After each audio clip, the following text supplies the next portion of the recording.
a message to Dan Levitard. I want to beef with him for a second. Our money better be fucking on time, Dan. There you go. It better be on fucking time.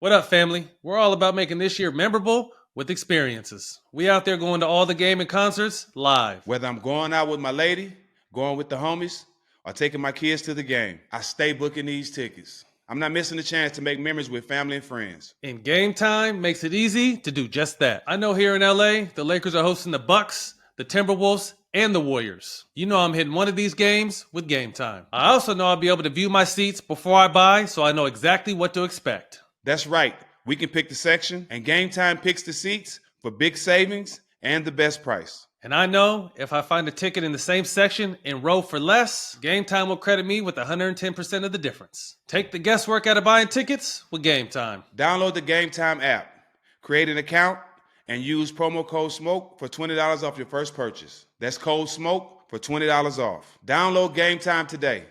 Last minute tickets, lowest price, guaranteed. Welcome back, Unplugged, our weekly look around. What's going on? What's going on out there in sports? What's going on out there in the world?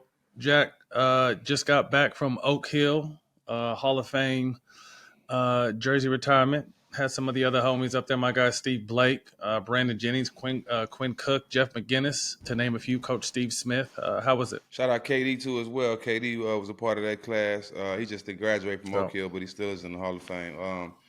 It's just an honor, man. That's something I wanted. You know what I mean? I was glad we was able to, Dylan and Isaac was able to come down there and grab some footage and document this whole thing. It was special to be back. It was my first time being back since I graduated. So a lot of memories, great times. Good to see Coach and his wife and their family. And getting my jersey retired there was something I really wanted. So now I feel at peace with basketball. I love it. Congratulations. What about the white guy that gave you guys moonshine and mushroom weed? Can you tell us a little bit about that experience? Shout out to the homie Chad, man. We're gonna get back. We're gonna get back out there and rock with Chad. He's a fishing guide, trout and big mouth bass.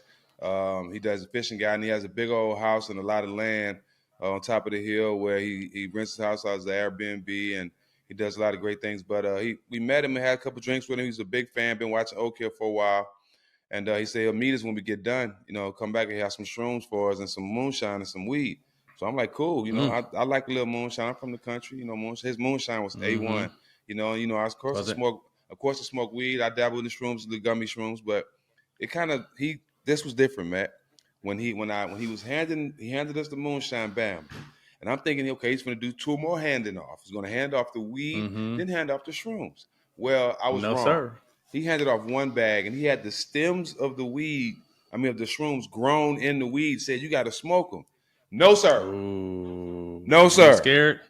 No, I wasn't scared. I wasn't doing it. I hit it one time just to see where it takes me. I wouldn't smoke a whole joint, but I hit it one time to see where it takes me. I didn't know that you can do that, or they go together like that. I never heard of it either. It can't be no worse than the butt naked you did that one time. Yeah, I know. Yeah, okay. So if the mushroom stem and weed ain't gonna have me tripping like the Sherm had me, then I might try it. Nah, I think you'll be all right. But you said you ain't been the same since. You still got that little that nervous twitch. Anyway, you guys can check out Jack's journey coming out on all the Smoke Productions YouTube. So we'll show some little behind BTS of that. Also, Jack, urban legend or not? Rumor has it, urban legend has it, that you're the only player in Oak Hill history who had on the road to room with the coach. That's fucked up, Dylan. That? Yeah, that's fucked. Yeah, man. I'm the only player. You know what? That's cool. Because bro,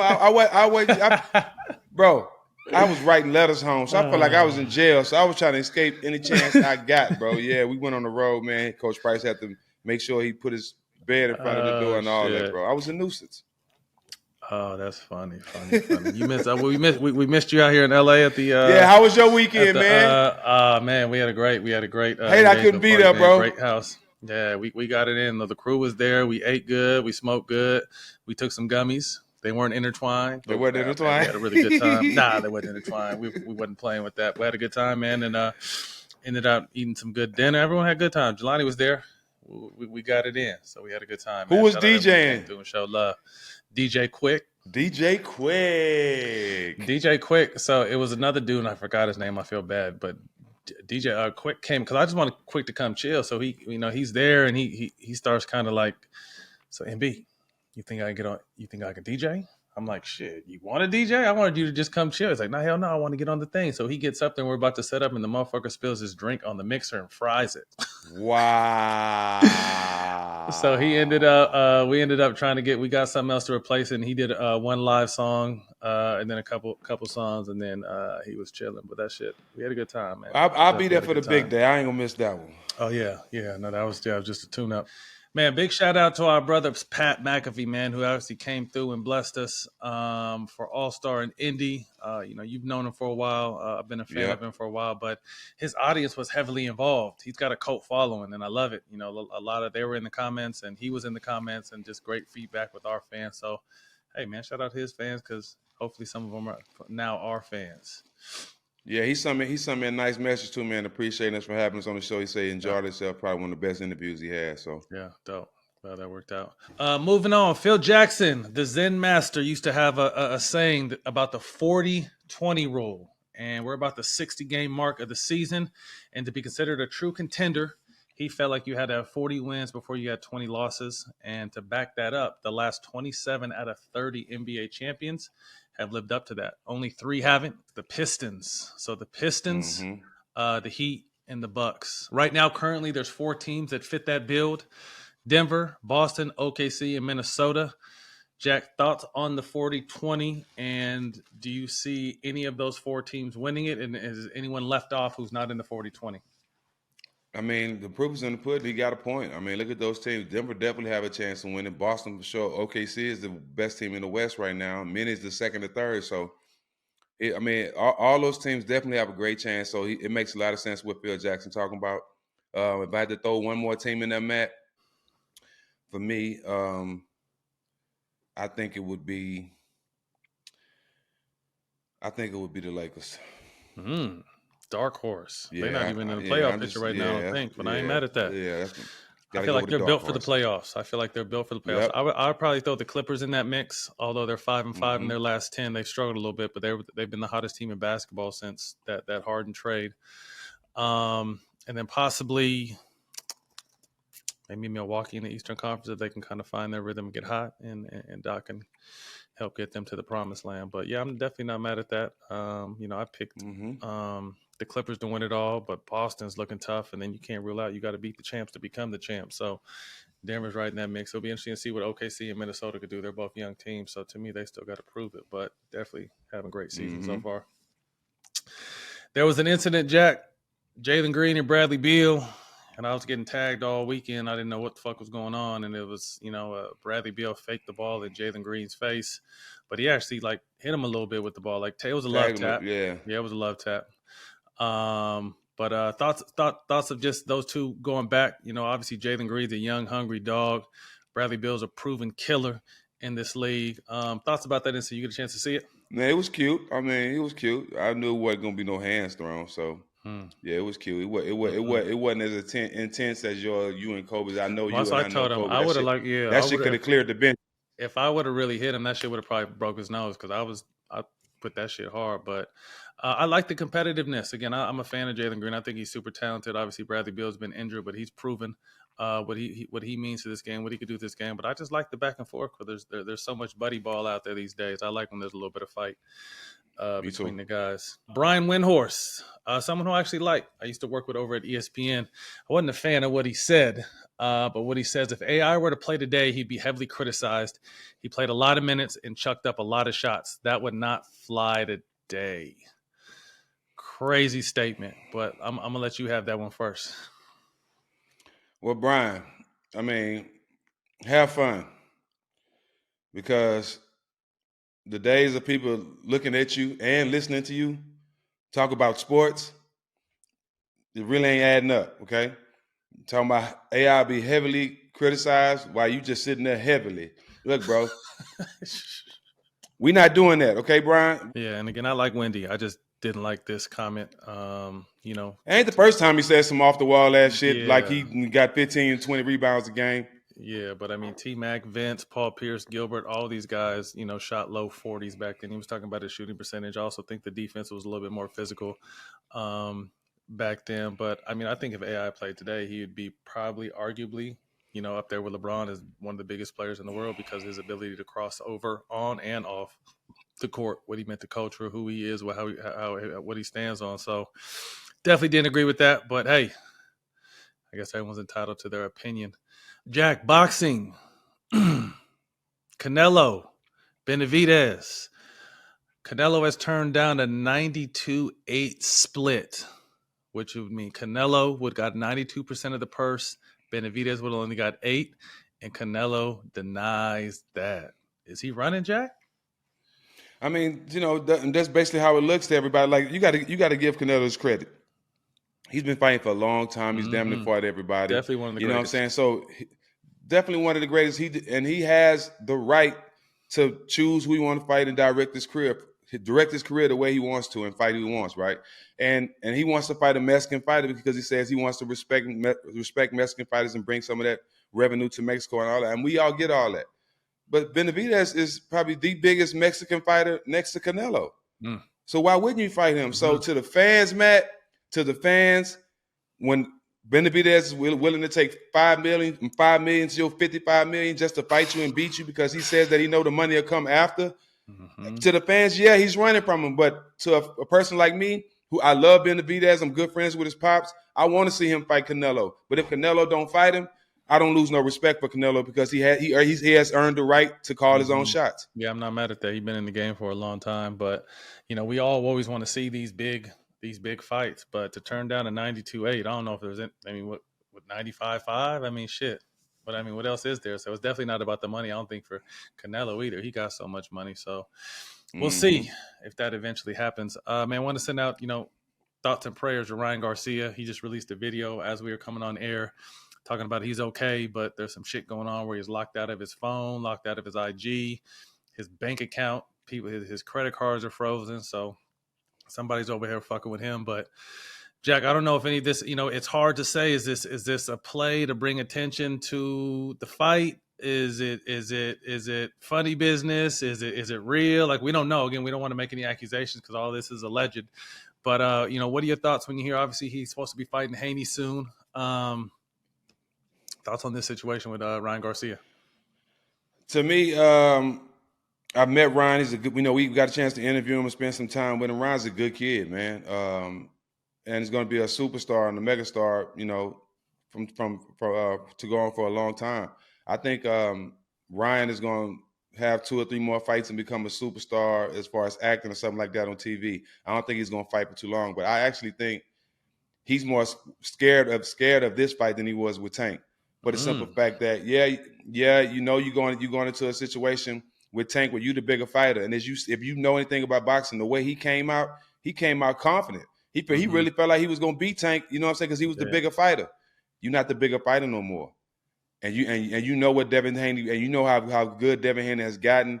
And I honestly think everything that's spiraling down, that's happening right now with him, is because he's worried about this fight. I think he's scared of Devin Haney. I don't think all this stuff is coming from outside. Nothing, Matt. He didn't sign the contract to fight somebody, and he's finna get his ass whipped. Ooh, tough. I mean, the pops has been going at it too. I guess Garcia's pop says something out of pocket to Haney's dad. I guess Haney's dad was just on It Is What It Is with Cam and Mace.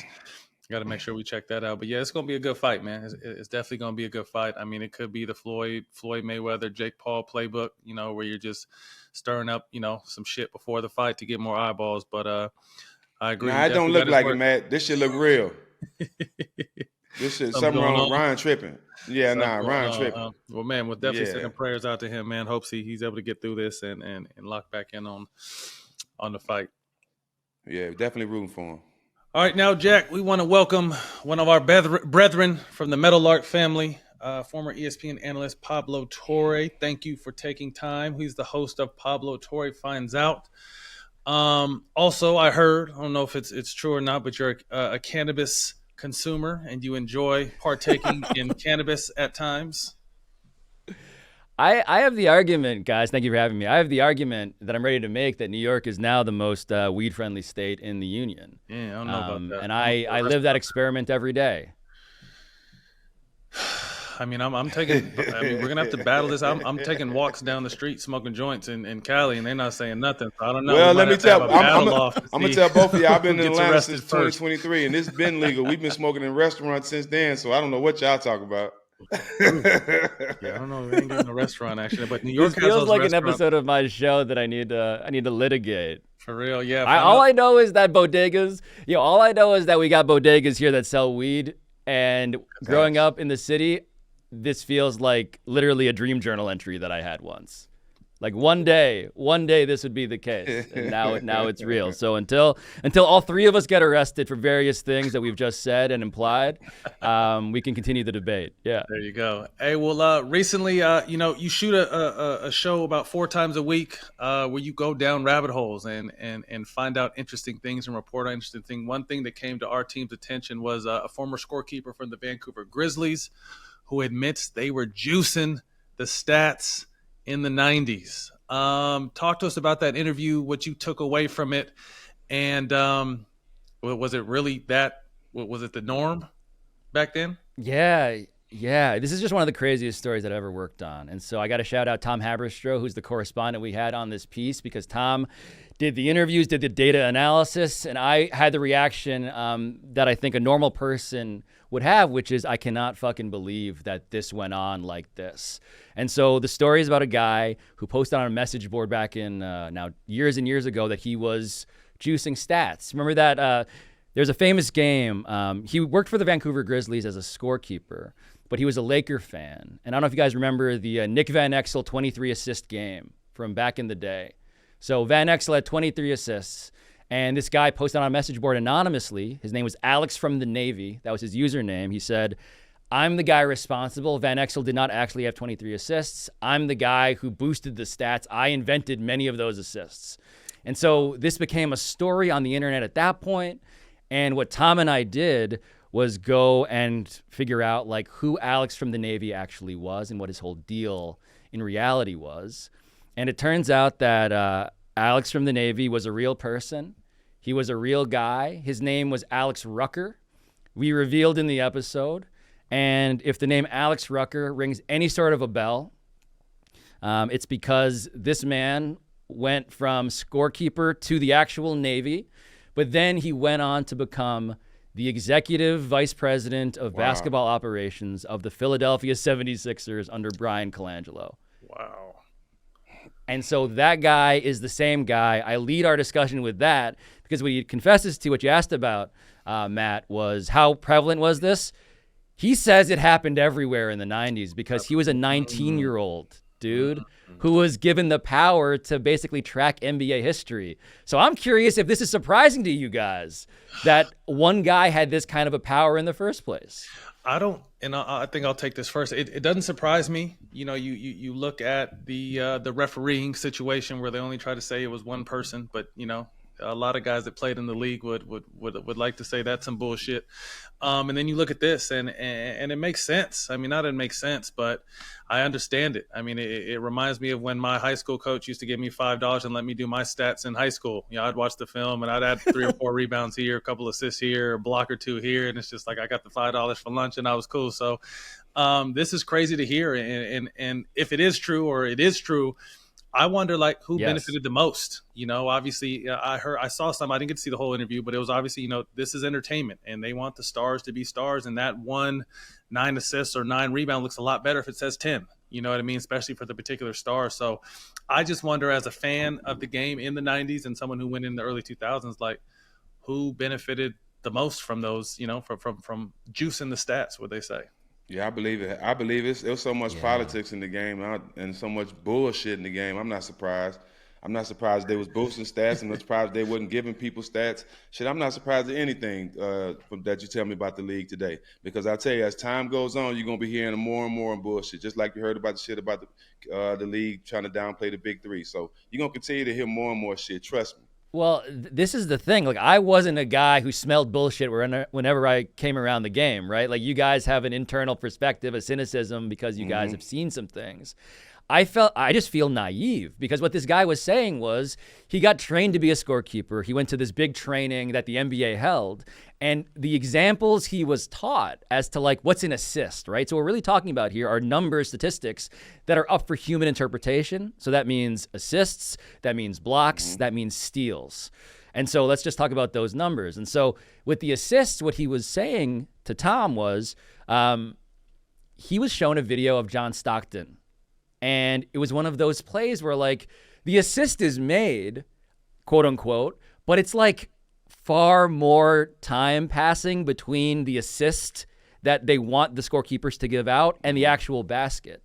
And the explanation told to them was, this is John Stockton. This is a star. Like, it's entertainment. Like, we need to get our stars to be valued and treated as such. And so what Matt just said about the round numbers is 100% apparently part of the thinking here. That John Stockton is a guy who's famous for assists. We got to give John Stockton to Karl Malone that assist, even though there were a couple dribbles and a couple more seconds passing in between, which is just wild to me. No, that's definitely interesting, and you know, like Jack said, to be able to pull the sheet down and kind of see the inner workings. I think it's all mafia, so there ain't no telling what was going on. Okay. Well, listen. I cannot confirm or deny the family, the familia part of this, but I'll answer your question about who benefited the most, right?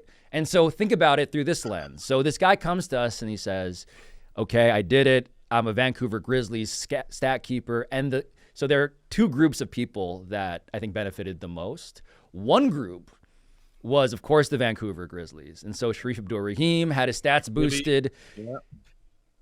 I mean, you go down the list and it's, well, I think it's that era, but let me give you the thinking, right? This is an expansion team. The Grizzlies were just founded. And so he said even when he gave Van Exel the 23 assists, and this is the opposing player, what he was told by his bosses within the Grizzlies was, great job. That makes it more likely that we're going to be on SportsCenter, right? So the team, the logo, the very basic fact that these Grizzlies existed, they just wanted any kind of exposure because an expansion team needed to advertise itself. And so that's the level of thirst that people had in the 90s for just getting any sort of television attention, which, again, I don't know when you guys played in Canada, when you were playing the Grizzlies or the Raptors, if you noticed anything fishy, but you go to the stats and the Raptors, another expansion team, huge, enormous discrepancy between home and road splits when it came to those stats being interpreted. Canada was one of the big beneficiaries of the stat inflation of the 90s. just the whole country. The whole country. The exchange rate was wild. Yes. I'm not mad at it. Another one that you just did something recently. You gave your brutally honest review of athletes and alcohol. Jack and I and our team are about to drop a mezcal soon, so we were kind of interested to hear your breakdown and your reasons why. But some of the athletes you reviewed were Steph's bourbon, Harden's wine, LeBron's tequila, MJ's tequila. Take us into that and what you found. Okay, I have questions for you, too, about this because I'm going to have to disclose when I taste test your mezcal that I'm compromised by being in the same corporate family as you guys. So I'm glad we're getting this out of the way. Hey, the rest of the world is always compromised somewhere or another, so fuck it. It finally works in our favor. We'll go with it. For real. But it's funny. So I'll center on Michael Jordan here because I can bridge the two episodes that we're describing. So one episode is about stat inflation. The other one is about me and Katie Nolan and an alcohol expert named Jason Wilson just reviewing, actually, are these athlete alcohols any good, right?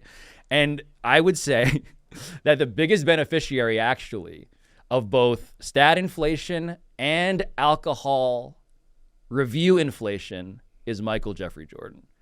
And I'm gonna connect these two dots, right? So Michael Jordan, you look at his DPOY Defensive Player of the Year stat from 87-88, enormous home road discrepancy. He had 165 steals at home, 84 blocks. Okay, away, 94 steals, 47 blocks. So just a crazy discrepancy in terms of just Michael Jordan's defensive stats from the year that he is now hailed as like Best Defensive Player of the Year. LeBron could never, because he doesn't have a Defensive Player of the Year award. Michael Jordan benefited in our analysis from the home cooking. Okay, so just crazy. How does that make you guys feel before I get to then getting to his tequila? Because that one was a big bomb for me. I didn't even hear it. I didn't even pay no attention. MJ, I'm gonna hear that. I mean, like I said, like I said, it's dope that you guys, were able to bring that inflation to life. But I just kind of always felt like it. I would see stuff, and obviously looking back now and thinking about this, I mean, I would see, I'm just like, damn, I don't recall all those, I don't recall all that. I don't recall all these steals. I don't recall that, he had that many blocks. You know what I mean? And you think about it, because no matter what you say, a lot, but 98% of the players look at the stat sheet at halftime and after the game. You know what I mean? So when sometimes you do see some weird shit on there, like, oh, okay, so. But like Jack said, I mean, it's still MJ. But yeah, the discrepancy, the numbers don't lie. The numbers don't lie. It's just very conspicuous. And I grew up, I should say, I grew up a Jordan stan. I'm a child of the 90s, even though I'm from New York. So I worshipped at his altar, right? And so I'll take us to the tequila now, because I thought his shit was trash. I'm sorry. I'm sorry. You ain't got to apologize for that. Pablo Torre of Metal Lark. Send your questions and your hate mail to him. No, I'm playing. That's right. I mean, I'll take it. I'm already at war with various members of the Jordan family because of this Larsa Pippen, Marcus Jordan episode we did, which was not received warmly by the estate. But, yo, this tequila, man, it's like $110-something. And look, I'm not a professional alcohol critic. It just wasn't good. It didn't taste like what I thought tequila would taste like. It felt like it was trying to be very smooth. It felt like it was trying to be. When you can tell something's trying to be expensive, but it's like it just feels like synthetic in that way. It doesn't feel authentic. I don't know. I want to know how you guys set about trying to figure out how to make a mezcal that feels like you guys, that's not trash. Because I can tell you at the highest level of this alcohol athlete game, there's some shit out there that I was stunned by. As far as good or bad? As far as bad. Really? As far as, look, it's just, there are a lot of people who are trying to tell stories about, and again, There's a mythology around athletes, which I think is, of course, part of the branding. But then when it's applied to the alcohol, it's just hard not to laugh and just be like, but is this any good? And so for me, I was just disappointed that all of this money did not result in better alcohol. So you didn't find any? You didn't find any that were solid or at least decent? You know whose shit was good? So LeBron's wasn't bad. LeBron's was pretty good. The Lobos tequila, not bad. I thought among wines, CJ McCollum did a great job. I think he was actually the one who's. I'm not a huge wine guy, but in terms of the consensus and the reviews, I would say that one deserves the highest grade of all the things we tried. Oh wow. Okay. But how did you guys approach the idea of a mezcal then? Because all of this stuff is high pressure material. You got a lot of people that just want to put somebody's name on it and trying to make money of it and not really worry about how the actual product tastes. That's a big difference. Some you can come up with some stuff and just put a big name on it and it might sell. But then you got some people that's organic that really care about the product and they care that you put what you putting their name on. So it's a big difference. So I think we fall in the category of we care what we put our name on.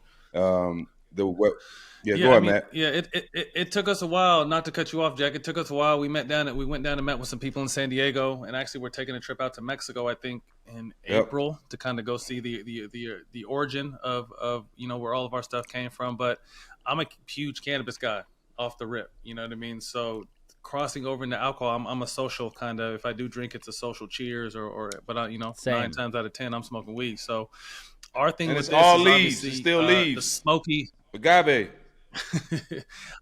Obviously, the smoky part came with all the smoke. You know what I mean? But at the same time, when we started trying, I was just like, that too much smoke. I wasn't super fan of smoky. So we took some of the smoke out. And, we'll have to let people decide, what they think. I think, everyone has their opinions on it. But I feel like our stuff is best because I wasn't a huge, we thought tequila, do we do dark? And they said how did you guys settle on mezcal specifically?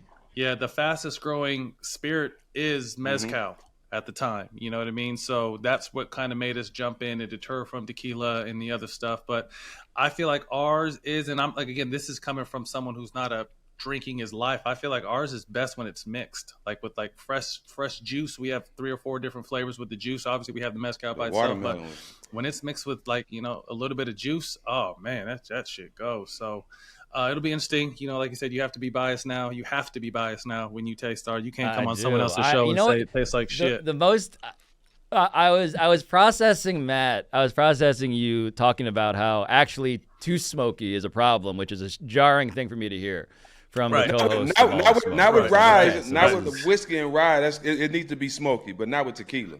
Yeah, tequila family. And then I was processing Stak's face as he was remembering mixing your mezcal with watermelon. And I was like, this man is... that is what sells your product, is stacking that box right now. Pablo, what you don't know is we have shows where we'll talk about stuff and I'll just go off into my ponder moments where I just get to put myself into exactly what we're talking about and I just live in it for a second. I just live in it for a second. That's what that was. How'd you guys... Okay, wait. So as a tag team on this project, how do you deal with disagreements of taste? Because I imagine you guys are not... Your ponder moments might be different from each other. You want to work with me, Pablo, because I'm going with the flow type of guy. I don't complain about much. The only thing I complain about is the money being late. Yeah. Everything else that if Matt got a million ideas, I'm rocking with him. I don't even have to know what it is. I'm behind him. But when that money late, you got to see me. Yeah, so basically, I'm gonna tell Lebitard that, by the way. That's real, right? Lebitard, this fucking money is late. Yeah, you got to see Stak, and then behind him somewhere hiding is me, but in front of me is Stak. Right. No, I mean, Jack kind of trusted the team. You know, me and a couple other people went out there and tasted and saw where it came from and tried different kinds and actually learned about the orange and cinnamon at the same time. Because have you ever had orange and cinnamon after a shot of anything? Oh, man. No. Oh, to change your life. Get with it. Orange and cinnamon. All right. There it is. Yeah, we got our little labeling right here. Our logo. Yeah, logo. So we'll check that out. Get you a bottle. Yeah. So coming soon, baby. Coming soon. Let me. How would you pronounce that? Let me see the spelling. Anillos. That double L. That's it. Anillos. That's it right there, man. There it is. Anillos. So anyway, we'll get you some of that. I feel like you got. So this is what I learned. This is what I found out in my alcohol reviewing is that the field's wide. It's wide open, man. Everyone's trying to do it, but like there isn't actually a bunch that's really good. Like Steph's stuff is okay, I guess. It's just. I think really what it is what it's lacking for, and you guys have this like coming out of your pores now. Literally, I think Matt just took a sip. So I think what's coming out of your pores is authenticity and just like, hey, this is how we use it. This is what we're not. This is what we are. And enjoy it like we would enjoy it. As opposed to the mic, again, I don't know, maybe you guys can put a photo of it at some point in the edit on this if there is an edit. But like the Michael Jordan Sincoro bottle looks like a trophy that you get for winning like an all-star game event. And it's just like, what is this? And so it's promising the greatest tequila you've ever had from the greatest player who's ever lived. And what you get is just like, it let me down. It was like finding out that his stats were inflated. Yeah. It was a little bit like that, to be perfectly honest with you guys. I think it's a fine line between quality and not taking yourself too serious, because this is not any of our space. So listen, the self-seriousness which you guys do not have about your shit, about your products, about your brand and selves, like that's the thing. It's really hard to, I guess, enter a business that you're not in the case of alcohol for all these guys. It's not their thing. And so they go into it like, I'm going to be the best. I'm going to compete in this like it was. And it's just like, guys, you know, Michael Jordan has many anillos, right? Many rings, but not in this field. Not in this field. Nope. No. Nope. You can't be good at everything. Hey, and it's okay. It's okay. So yeah, absolutely. He's got a lot of wins. He does. He's got a lot of wins. He does. He has a lot of blocks that he didn't necessarily earn, but also a lot of wins that he did. I'm getting so much trouble by the Jordan. Back to how do you guys, figure out what story, because I'm sure you get a ton of stories. How do you guys figure out what stories to actually, go down the rabbit hole on and bring to Yeah, light. my curiosity, man. Like, I'm a curious person. So I didn't play sports at any high level in any way. Like, let's be real about who I am, what I can and cannot do. But what I am is a guy who is super curious about the way the world works. And so when someone says to me, that's right. If only I went to high school with LeBron James. I love Brian, by the way. But Brian is a biographer who also has other talents as a reporter, and he's a great storyteller. But I came into this, I didn't have a personal story like that. And so I'm just the guy who tells stories and uses journalism to report them. And so for me, what I want to do is always Tony Kornheiser taught me this because I do PTI sometimes. And, the thing I want to be is just smart and funny, make people laugh. Don't take yourself too seriously. So it's just as simple as that. But my whole goal is if you listen to an episode, so I'll mention this. I'll go back to the Jordan well for a second here because I referred to this, right? So I did a story about Marcus Jordan and Larsa Pippen. What do you guys know about Marcus Jordan and Larsa Pippen when I mentioned their names to you? That they were dating. That's about it. And it's Jordan's son dating Pippen's ex-wife.